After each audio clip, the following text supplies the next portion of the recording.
Hello and welcome to mPod, the first podcast from mVenture, where each month we will be delving into the world of apps and their increasing importance to your business. This month we begin with an interview with Chief Executive Bob Davidson from the Renfrewshire Chamber of Commerce, which is based on the outskirts of Glasgow in Scotland. But before that, can I take this opportunity to thank you for downloading this podcast and ask you to get in touch. That's right, this podcast is about answering your questions. Will one app work across all mobile phones? What is the best, a native app or web app? And of course, how much does it cost? Whatever your question, please email me, james@mventure.co.uk, and I'll answer it in next month's podcast. mVenture will also be exhibiting at the next Renfrewshire Business to Business event on the 19th of May, so please come along and have a chat if you can.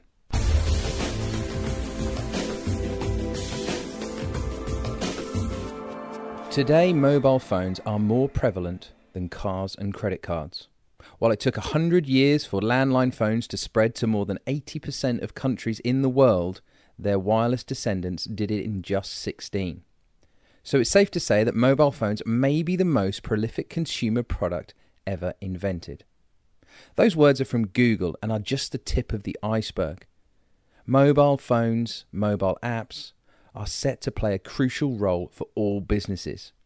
So I wanted to start by asking Bob, why build an app? We wanted to build an app as a chamber for our members and a way of communicating with our members, and to show that as a chamber we can innovate as well.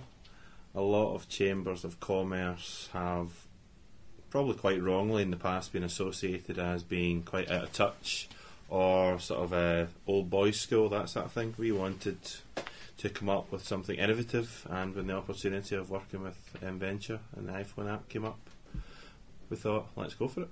Was it more than just being innovative? Did you see it, or do you see apps as something that is part of the future? Definitely, and very much so.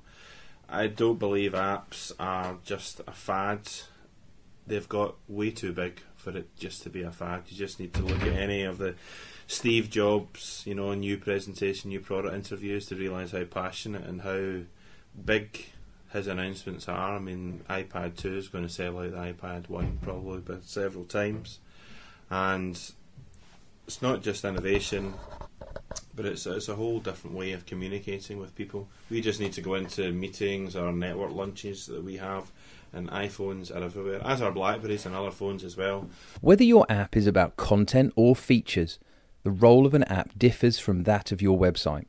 The most crucial aspect in planning is realizing how your customers will use your app, and of course, where will they use it. So deciding what to put on your app is paramount to its success. We wanted to communicate the main things that people join a chamber for, which is number one, networking. So networking events, we have a whole diary of networking events going forward, a full year. And rather than rely on people going to the website or looking at our e-news, they wanted to have something that they could look at on the go. They might, for example, have a change of plans and realise, they can now go to such and such a meeting, or is there something on where I am today?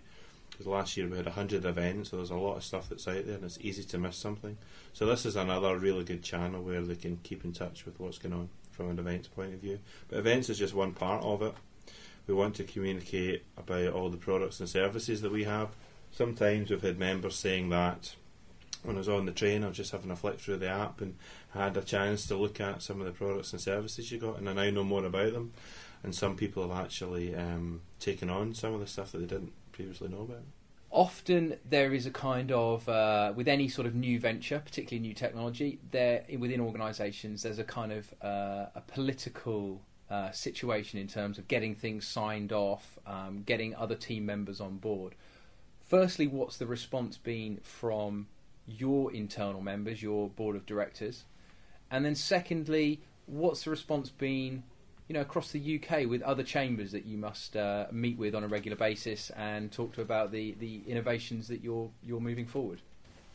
In terms of our own boards, we're quite lucky in that our company secretary is highly into technology and actually writes books about these sort of things. And when I told him that one of our members had approached us to be the first chamber iPhone app in not only Scotland or UK but Europe, Yeah. He said that sounds absolutely fantastic. Let's look into that. So once I understood how it would work and really how easy it would be to do, it was a no-brainer. In terms of other chambers, one thing that has driven the interest of the app that we have has been a recent competition that was held across the chamber network. All accredited chambers, of which we are one, were asked to submit their idea of retaining and attracting new members. Yeah. And there was 40 entries put in, and then the final three had to, it was either the final three or the final five, had to present their idea of which one was the app. We got into the final and we actually won it. So was that voted for by the chambers? That was voted by other chambers, and they voted the iPhone app as the best idea. Now, the word idea, you think, something that's not actually happened yet, but it was there. We could show them it. It's something tangible that they can actually see and touch. I believe you won £1,000 for that as well. We did indeed, yes. Which will be investing in apps, hopefully. As app builders, we want your app to be a success, and hearing Bob talk about the recognition received from other chambers across the UK, along with the response from chamber members, is always gratifying. However, did Bob simply place the app on iTunes, or is there more to it? There's a lot of misconception about apps, in my opinion, that people think it's kind of like a holy grail. You launch an app and you're suddenly going to get an influx of new customers, or everyone's going to download your app. In my opinion, you launch an app because it performs a function that's going to add value to your business. As part and parcel of this new function, you actually still need to market it. Whilst it goes onto iTunes and people can download it, it is something that you need to market and you need to tell your customers about. Yeah. What's been your view on that? What sort of things have you done to let people know, to generate interest in your app? We've done a lot of things, James. We've used basically all the marketing channels that are available to us to help promote the app and increase awareness of it, and I'll give you some examples. We've obviously got it on our website. We've got a page. As soon as you're on our landing page, you'll see the app. It'll take you to another page to tell you all about it. You can see some videos, and then it'll take you through to the link on iTunes. In every e-news that goes out every couple of weeks to about 1,500 email addresses, on the first page, before you even need to scroll down, you'll see download the app. We've done features on it in our Business Matters magazine. We frequently mention it on Twitter, on Facebook, and YouTube. We've got a number of videos telling you all about the app and examples of what you can do with it.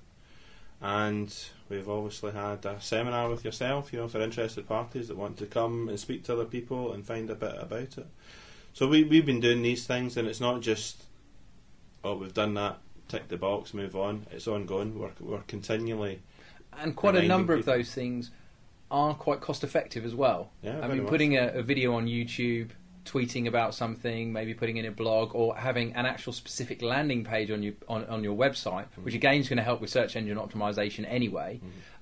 All fairly cost-effective things to do, which can drive your app. But I think you would agree, extremely important to do, not just to sit back and hope that people are going to find you on iTunes. Yeah, very much so. If you just create the app and leave it on iTunes and don't do any complimentary marketing, you've not really understood what it's all about. You need to market it, you need to shout about it and broadcast that you've got it and what it can do. The Chamber of Commerce app was built using AppHub, the DIY online app builder. That's right, the Chamber effectively built their app using our website, and with very little help from us. As a marketeer myself, I wanted to know what he really thought about it. Very simply, it was very easy, and the process was quick. We had a plan in place, so there was good communication. And it was having been involved in lots of project implementations involving technology in the past. This was by far the simplest and easy. One of the things we try and do is to make it easy for non-technical people. So marketeers, business owners, people who really aren't necessarily that IT literate, i.e. not developers, people who need to do any form of coding. Would you agree that that is what it is? It is something maybe akin to Word or Excel or Facebook, those type of things? That has probably been the most important part of the App Hub. It is intuitive is the word. You know, as you say, if you can use an Office document, Word, Excel or whatever, and you can upload one, open it, save it, make some changes, etc. That's all it is. It's just uploading and putting things in order and copying and pasting if you've got stuff to copy and paste from. It's very, very simple and very intuitive. The final part of this interview was to consider cost. Was it cost effective, and was it a worthwhile investment? Very much so. We've found the whole process to be very cost effective.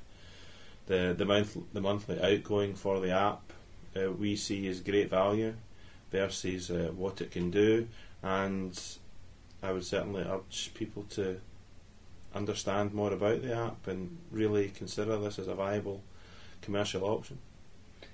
Well, Bob, thank you very much for joining me, and I look forward to perhaps speaking to you in future podcasts. Thank you, James. It's been a pleasure.